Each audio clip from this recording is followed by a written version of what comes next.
Cara menilai murid Sidih 1. Subscribe channel ini dengan menekan tombol subscribe dan tombol like. Channel terbuka bagi siapa saja. 2. Tuliskan nomor peserta Sidih pada kolom komentar. Tidak boleh menuliskan komentar lain atau kalimat-kalimat di luar nomor. 3. Setiap orang hanya diperbolehkan menuliskan satu nomor murid pada setiap video. Terima kasih, Tuhan Yesus memberkati.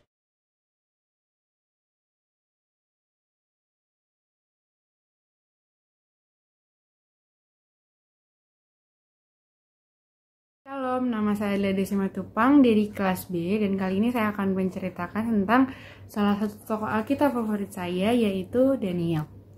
Kisah Daniel yang akan saya ceritakan berawal dari Daniel pasal 1, yaitu ketika Daniel beserta para orang-orang Yahudi lainnya dibuang ke Babel karena pemberontakan bangsa mereka terhadap Allah. Raja Babel pada saat itu adalah Raja Nebukadnezar. Lalu Raja meminta agar para pemuda-pemuda di Babel dididik selama 3 tahun tentang tulisan dan bahasa orang Kasdim, agar mereka dapat bekerja untuk raja. Di antara para pemuda-pemuda itu terdapat Daniel beserta 3 temannya, yaitu Hananya, Misael, dan Azaria. Lalu pemimpin pegawai istana memberikan mereka nama lain. Daniel dinamai Beltesazar, lalu Hananya dinamai Sadrak, Misael dinamai Mesak, dan Azaria dinamai Abednego. Mereka di antara para pemuda-pemuda lainnya, mereka bahkan lebih cerdas 10 kali lipat daripada para pemuda yang dididik lainnya gitu. Lalu di Daniel pasal 2, Raja Nebukadnezar bermimpi, dan itu membuat ia sangat gelisah dan ia penasaran apakah arti dari mimpinya tersebut. Lalu ia menunjuk para ahli dan Daniel menghadap kepada raja, dan ia berkata bahwa ia dapat mengartikan dan menafsirkan apa arti mimpi raja tersebut. Lalu karena berhasil menafsirkan mimpi raja, akhirnya Daniel diberikan suatu jabatan sebagai penguasa wilayah Babel di bawah Raja Nebukadnezar. Tetapi Daniel tidak mengambil jabatan tersebut, justru ia memberikannya kepada ketiga temannya, yaitu Sadrak, Mesak, dan Abednego, sedangkan ia sendiri tinggal di istana raja. Lalu di Daniel pasal 3 bercerita tentang Sadrak, Mesak, dan Abednego yang berada di perapian yang menyala-nyala.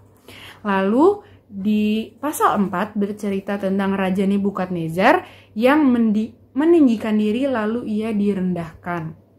Lalu di pasal 5 bercerita tentang Raja Belshazzar, yakni anak dari Raja Nebukadnezar yang melanggar perintah Allah. Lalu ia mendapat hukuman dari Allah bahwa kerajaannya saat itu dipecah menjadi dan akan diberikan kepada orang Media dan orang Persia.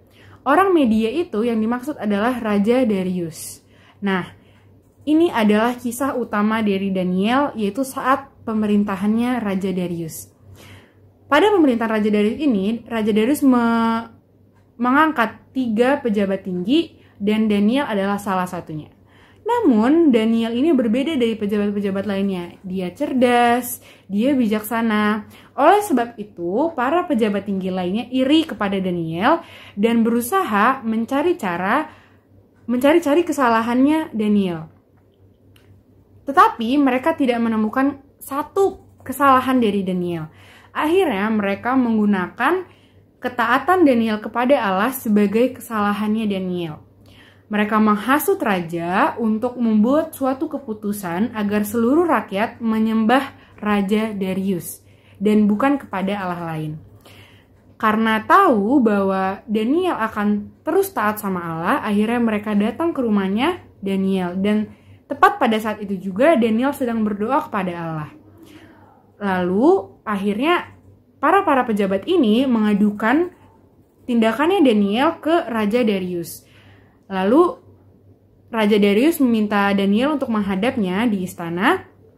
Lalu di situ raja tahu bahwa ternyata para pejabat-pejabat ini sengaja untuk menghasut Daniel, sengaja untuk menjatuhkan Daniel. Lalu, tetapi raja tidak bisa mengubah atau membatalkan keputusan atau kebijakan ini. Dan dengan sangat terpaksa, akhirnya Daniel harus menerima hukuman itu, yaitu dengan dimasukkan ke gua singa. Lalu akhirnya Daniel dibawa ke gua singa. Lalu karena merasa terpaksa dan berat hati, akhirnya raja mengucapkan suatu kalimat yang terdapat di Daniel pasal 6 ayat yang ke-17. Ia berkata, "Allahmu yang kau sembah dengan tekun, dialah kiranya yang melepaskan engkau."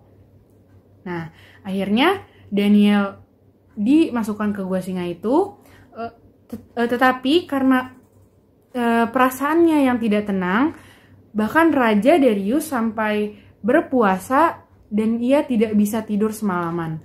Lalu pada pagi-pagi, ia langsung buru-buru ke gua singa, melihat memastikan apakah Daniel masih hidup atau tidak. Lalu ia berkata, di dalam Daniel 6 pasal 21, ia berkata, "Daniel, hamba Allah yang hidup, Allahmu yang kau sembah dan dengan tekun, telah sanggupkah ia melepaskan engkau dari singa-singa itu?" Lalu di Daniel 6 pasal 22 sampai 23, Daniel menjawab, "Ya Raja, kekalah hidupmu. Allahku telah mengutus malaikat-malaikatnya untuk mengatupkan mulut singa-singa itu sehingga mereka tidak mengapa-ngapakan aku. Karena ternyata aku tak bersalah di hadapannya, tetapi juga terhadap Tuanku, ya Raja, aku tidak melakukan kejahatan."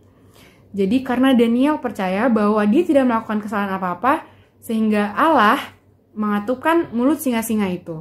Lalu ia ditarik ke atas, ia ditarik keluar dari gua singa itu. Justru pejabat-pejabat tinggi yang memfitnah Daniel beserta istri dan anaknya yang dimasukkan ke dalam gua singa itu. Lalu mereka diterkam dan mati. Lalu raja memberitakan kepada seluruh rakyat Babel untuk menyembah Allah.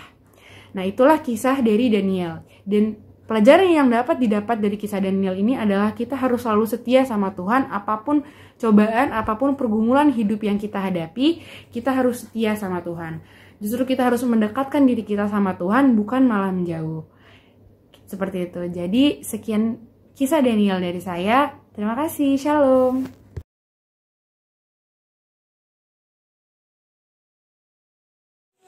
Shalom semuanya, perkenalkan nama saya Agnes Damayanti Simbolon.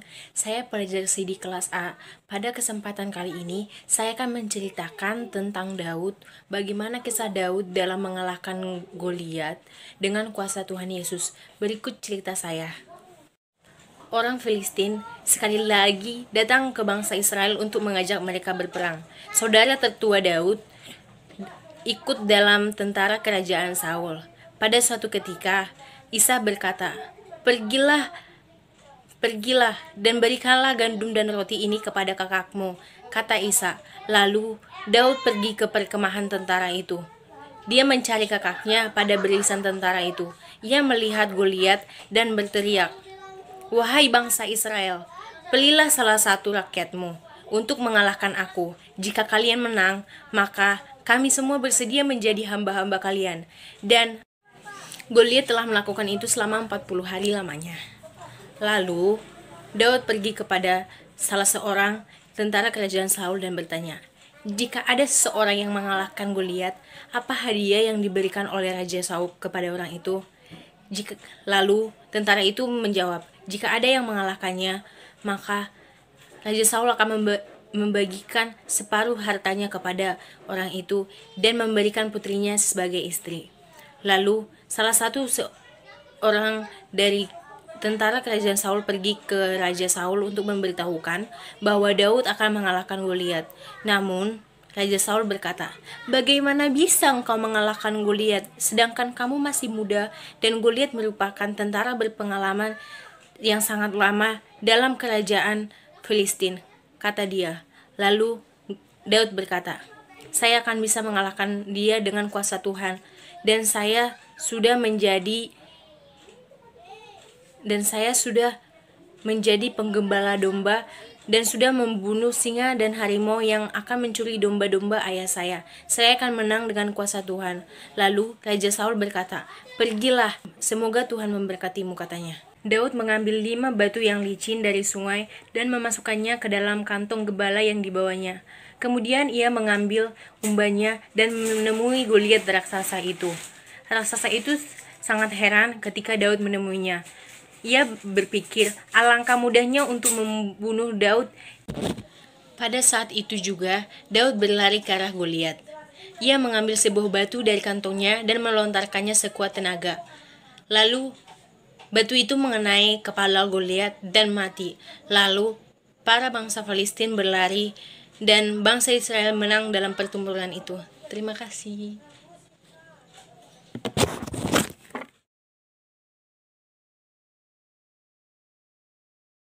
Saya akan menceritakan kisah panggilan Zakheus yang terdapat di Injil Lukas bab 19 ayat 1-10. Demikian ceritanya.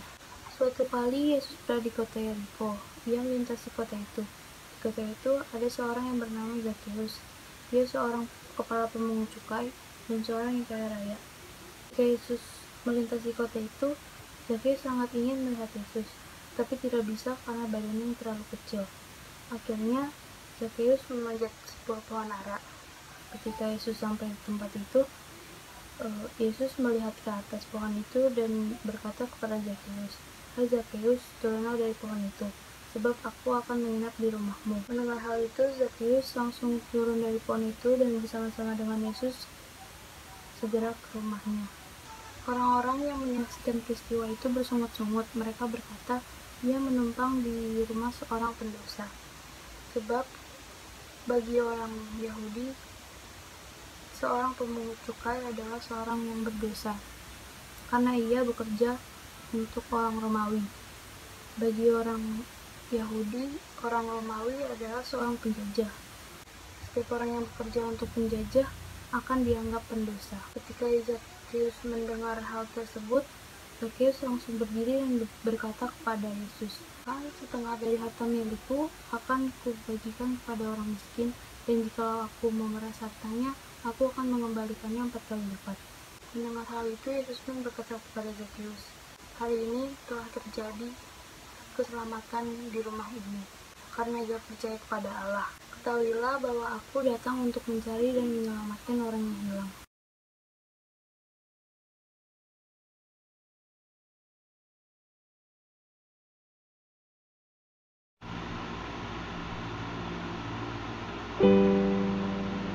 Pada kesempatan ini saya akan bercerita tentang Yunus. Pada suatu hari ada seorang Israel bernama Yunus. Suatu kali Tuhan berfirman kepada Yunus. Katanya demikian, "Yunus, bangunlah dan pergilah engkau ke kota Niniwe." Tetapi Yunus menolak perintah Tuhan. Dia malah pergi ke kota Tarsis. Dalam perjalanannya Yunus ke kota Tarsis, Tuhan mengirimkan angin yang sangat kencang dan kapal yang mereka tumpangi hampir hancur. Dan di situ Yunus pun tersadar akan kesalahannya. Dan Yunus pun meminta agar para pelaut untuk melemparkannya. Sudah dilempar, angin pun reda. Tetapi Tuhan mengirimkan seekor ikan besar untuk menahan Yunus. Dia berada di perut ikan besar itu 3 hari lamanya. Ia menyesal karena sudah menolak perintah Tuhan. Dia berdoa agar Tuhan mengampuninya. 3 hari kemudian, ikan besar itu memuntahkan Yunus ke daratan. Untuk kedua kalinya Tuhan menyuruh Yunus untuk pergi ke Niniwe. Dan Yunus pun tidak menolaknya. Dan 3 hari lamanya Yunus sampai ke kota Niniwe. Dan Yunus berseru kepada orang-orang Niniwe agar bertobat. Jika tidak bertobat, Tuhan akan menghukum mereka. Dan orang-orang Niniwe percaya kepada Tuhan dan dia tidak berbuat dosa lagi, dan Tuhan tidak akan menghukum mereka. Demikianlah kisah Nabi Yunus. sudah mendengar kisah Nabi Yunus. Nah, apa makna yang dapat dipetik dalam kisah tersebut? Setidaknya ada satu makna yang dapat dipetik dalam kisah tersebut. Yunus diperintahkan Tuhan untuk menyerukan pertobatan ke kota Niniwe, tetapi Yunus menolak perintah Tuhan. Karena penolakan itu, Yunus akhirnya mendapat malapetaka. Nah, kita juga harus mentaati peraturan Tuhan. Kalau kita melanggar peraturan Tuhan, kita akan dapat malapetaka.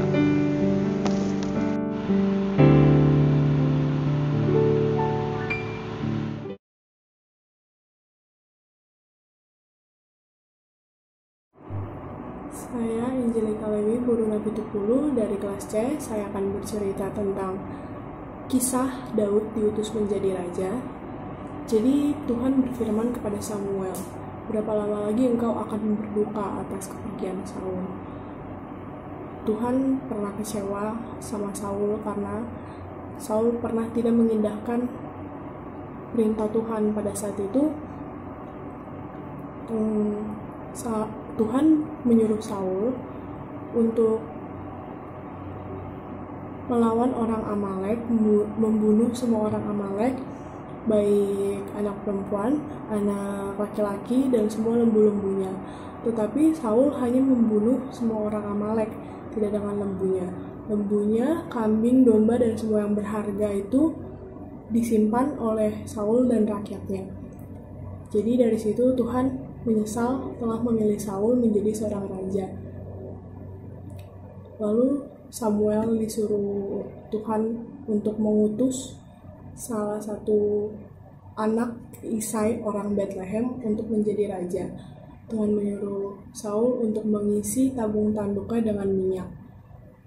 Lalu Saul pergi ke rumah Isai dan mendapati 7 orang anaknya.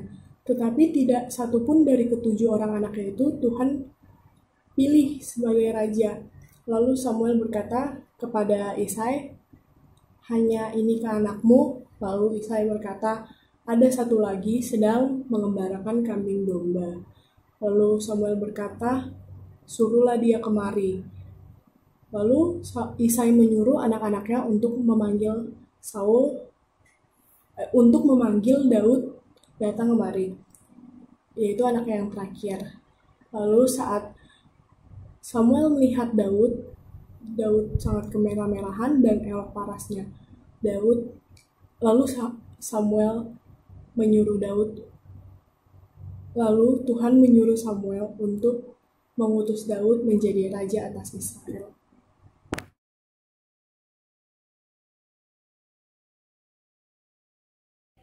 Pada kesempatan ini saya akan menceritakan kisah Yesus dicobai di padang gurun yang terdapat dalam Injil Lukas pasal 4 ayat 1 sampai 13. Setelah dibaptis di Sungai Yordan, Yesus pun dipenuhi oleh Roh Kudus. Kemudian Yesus dibawa oleh Roh Kudus ke padang gurun. Ia hidup di padang gurun selama 40 hari. Selama 40 hari itu Yesus berpuasa.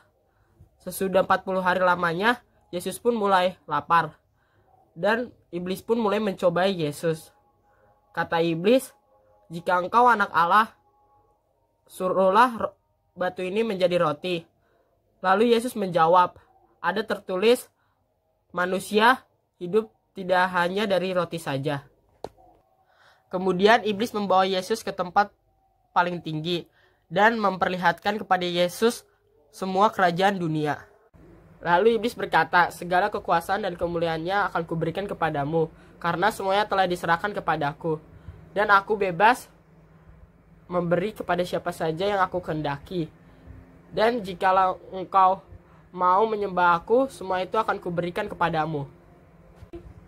Lalu Yesus berkata, "Ada tertulis, engkau harus menyembah Tuhan Allahmu, dan hanya kepada Dia sajalah engkau berbakti." Setelah itu, iblis membawa Yesus ke Yerusalem dan menempatkan di bubungan Bait Allah.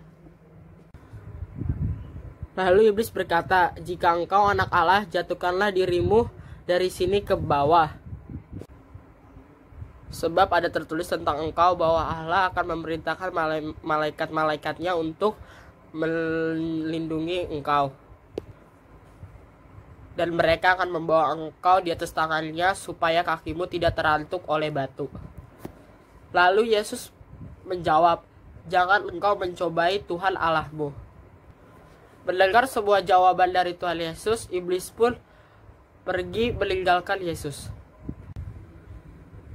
Makna dari kisah yang saya bawakan adalah tidak bisa dipungkiri kita itu sering dicobai.